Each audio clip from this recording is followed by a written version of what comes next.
तीसरा अध्याय भक्ति का कष्ट निवारण।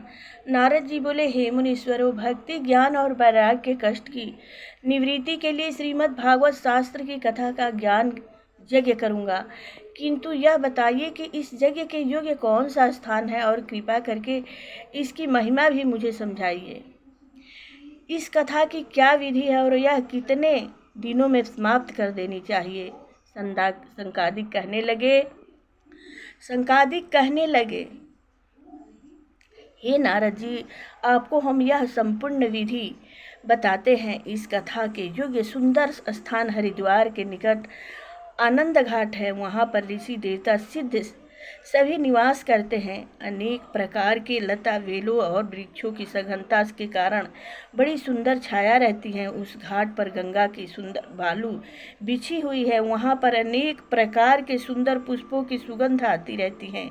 वहाँ के रहने वाले प्राणी परस्पर बैर भाव को त्याग कर रहते हैं। उसी स्थान पर भक्ति ज्ञान और वैराग्य भी स्वयं आ जाएंगे और श्रीमद् भागवत की कथा सुनकर तरुणा अवस्था को प्राप्त होंगे। सूत जी बोले, हे मुनीश्वर, नारद जी को इस प्रकार उपदेश देकर स्वयं भी गंगा तट की ओर चल पड़े। वहाँ पर भृगु, वशिष्ठ, गौतम, चैवन, देवल, मेधातिथि, देवराज, परशुराम, विश्वामित्र, सालक, मार्कंडेय, दत्तात्रेय, पिपलाद, व्यास, पराशर, छायाकुश, जांजलि आदि सभी मुख्य ऋषिगण अपने शिष्य, पुत्र तथा स्त्रियों सहित पधारे। उस स्थान पर वेद उपनिषद, मंत्र तंत्र, सहस्त्र पुराण, षष्ठ शास्त्र, गंगा, जमुना, गोमती, घाघरा आदि नदियाँ, पुष्कर आदि सरोवर, कुरुक्षेत्र, प्रभास आदि सब क्षेत्र, दंडक, काम्यवन आदि सब वन, हिमालय, विंध्याचल आदि सब पर्वत और देवता, गंधर्व, यक्ष, राक्षस आदि सभी मूर्तिमान होकर उस आनंद घाट पर श्रीमद् भागवत कथामृत पान करने के लिए पधारे। इस कथा के कहने वाले श्री संकादिक मुनीश्वर सुंदर उच्च आसन पर विराजे और समस्त श्रोतागण उस सुंदर पुलीन पर बैठे। वहाँ पर वैष्णव, विरक्त, सन्यासी तथा ब्रह्मचारी सबसे अग्र बैठे और उनसे भी आगे देवर्षि नारद कथामृत पान करने के लिए बैठे। उस स्थान पर एक और देवतागण, एक और ऋषिगण और एक और वेद उपनिषद, एक और तीर्थ इत्यादि तथा एक और समस्त स्त्रियां विराजमान हुई। दसों दिशाएं शंख ध्वनि और जय जय के शब्दों से गूंजने लगे। देवगण आकाश से पुष्पों की वर्षा करने लगे। सूत जी बोले, इस प्रकार आनंद के साथ श्रीमद् भागवत का पूजन हुआ और संकादिक ऋषिगण श्रीमद् भागवत का महात्म्य सुनने लगे। संकादिक बोले, इस श्रीमद् भागवत कथा के श्रवण मात्र से ही भक्ति प्राप्त हो जाती है और भगवान हृदयों में स्वयं आ जाते हैं। इस भागवत ग्रंथ में 12 स्कंध और 18 सहस्त्र श्लोक हैं। इस पुराण को श्री सुखदेव जी ने राजा परीक्षित को सुनाया था। जो प्राणी इस पवित्र ग्रंथ का श्लोक आधा श्लोक अथवा चौपाई श्लोक भी नित्य सुनता है अथवा उसका पाठ करता है, उसके सारे पाप नष्ट हो जाते हैं। वहाँ पर सभी तीर्थ विराजमान रहते हैं। वह स्थान भी तीर्थ हो जाता है। सहस्त्रों अश्वमेघ यज्ञ तथा सैकड़ों वाजपेय यज्ञ श्रीमद् भागवत की कथा का 16वां अंश भी नहीं है। हे ऋषिगणों, इस कथा के समान गंगा, गया, काशी, पुष्कर, प्रयाग कोई भी तीर्थ नहीं है। इस सदग्रंथ का पाठ नित्य नियम पूर्वक सुनना चाहिए। श्रीमद् भागवत की समता ओंकार, गायत्री, पुरुष सूक्त, तीनों वेद, ओम नमो भगवते वासुदेव, 12 मंत्र, आदित्य, संवत्सर, रूपकाल, प्रयाग, ब्राह्मण, अग्निहोत्र, 12 तिथि, गौ, तुलसी, भगवान पुरुषोत्तम और वसंत ऋतु ही कर सकती हैं। ये सब एक समान हैं, इनमें कोई भेद नहीं है। जो मनुष्य दिन रात श्रीमद् भागवत का पाठ अर्थ सहित करता है, उसके जन्म जन्मांतर के पाप स्वयं नष्ट हो जाता है। नित्य भगवान का चिंतन करना, तुलसी के विरवा को जल देना, गौ की सेवा करना और नित्य भगवान का पाठ करना, ये सभी चारों साधन समान है। जो मनुष्य अंत समय में इस श्रीमद् भागवत के श्लोक को श्रवण कर लेता है, वह अवश्य भगवान के गोलोक धाम को चला जाता है। जो मनुष्य स्वर्ण पर रखकर इस ग्रंथ का दान सत्पात्र को देता है, वह अवश्य मोक्ष प्राप्त करता है। जिस मनुष्य ने अपने जीवन में कभी भी श्रीमद् भागवत कथामृत का कलेश मात्र भी पान नहीं किया है, उसका जीवन चंडाल और गधे के समान है। उसने व्यर्थ ही माता को कष्ट देकर पृथ्वी के भार को बढ़ाया। जब करोड़ों जन्मों का पुण्य होता है तभी यह कथामृत प्राप्त होता है। इस कथामृत के लिए कोई निश्चित दिन नहीं है, इसे हमेशा ही सुनना उत्तम है। सबसे उत्तम विधि सप्ताह पारायण की है। उसको माघ मास में श्रवण करने से सर्वोत्तम फल प्राप्त होता है। जो पुण्य तप योग और समाधि इत्यादि से नहीं मिलता है, वह सप्ताह श्रवण से सुगमता से प्राप्त हो जाता है। यह सप्ताह श्रवण तप यज्ञ तीर्थ सेवन आदि सभी से बढ़कर है।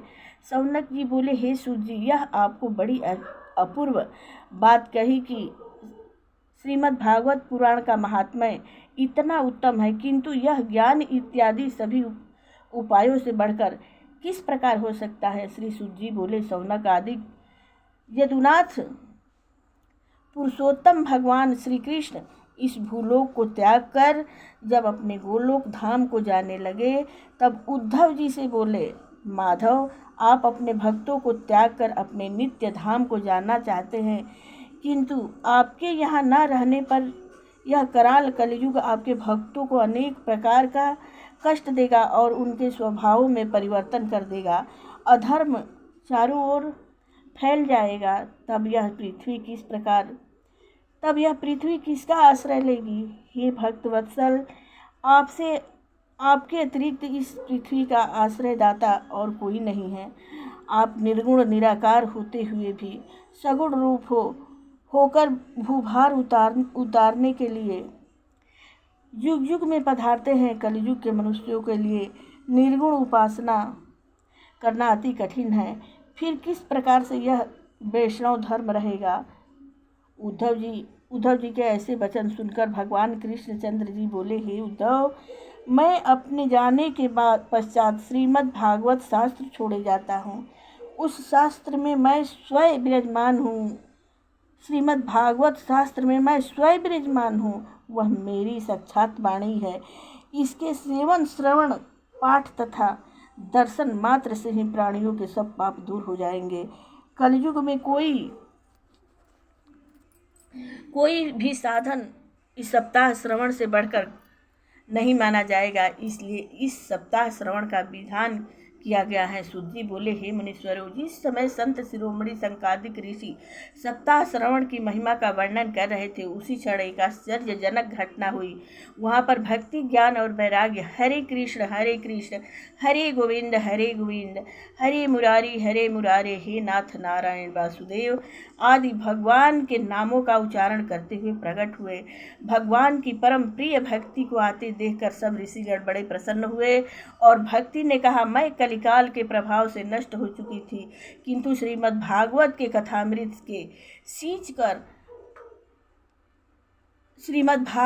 कथामृत से सींचकर संकादिक मुनीश्वरों ने मुझे पुनः पुष्टि प्रदान की है।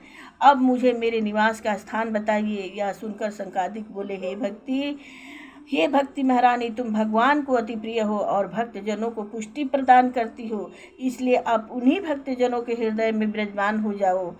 कलिकाल के समस्त दोष संसार को ही त्रिषित कर सकेंगे, किंतु तुम्हारा वहाँ पर कुछ भी न बिगाड़ सकेंगे। सूत बोले, हे शौनक जी, संकादिक ऋषियों ने यह वचन सुनकर भक्ति उसी क्षण हरिजनों के हृदय में विराजमान हो गई।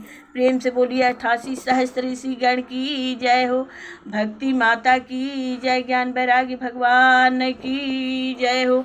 आरती श्री भागवत जी की, करत पवित्र भावना ही की, श्री नारायण मुख की बाणी, पढ़ते ब्रह्मा और ब्रह्माणी, शंकर पार्वती सुख मानी, कृष्ण कथा सुख धाम हरि की। आरती श्री भागवत जी की, करत पवित्र पावना हिय की। संकादिक शेष बखानी, नारद मुनि परम सुख मानी। व्यास मुनि सर्वोपर जानी, लिखी पुराण तिलक की टीकी। आरती श्री भागवत जी की, करत पवित्र भावना हिय की। संकादिक शेष बखानी, नारद मुनि परम सुख मानी।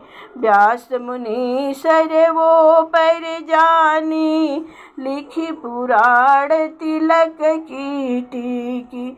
आरती श्री भागवत जी की, करत पवित्र भावना हिय की। कथा भागवत जो नित गावे, आप सुने औरों को सुनावे। निश्चय कृष्ण चंद्र पद पावे, प्रेम सिंधु रस बिंदु अमी की। आरती श्री भागवत जी की, करत पवित्र भावना हिय की। प्रेम से बोलिए भागवत भगवान की जय हो। जय जय मंगलमय भगवान की जय हो। अष्ट सिद्धि नवनिधि की जय। सर्वदेव सर्वदेवी सर्ववेद ग्रंथ की जय हो। सातों गंगा की जय हो। कुल देवता ग्राम देवता स्थान देवता की जय हो। जय जय मंगलमय भगवान की जय हो। जय जय बक्सर धाम की जय हो। अष्ट सिद्धि नवनिधि की जय हो।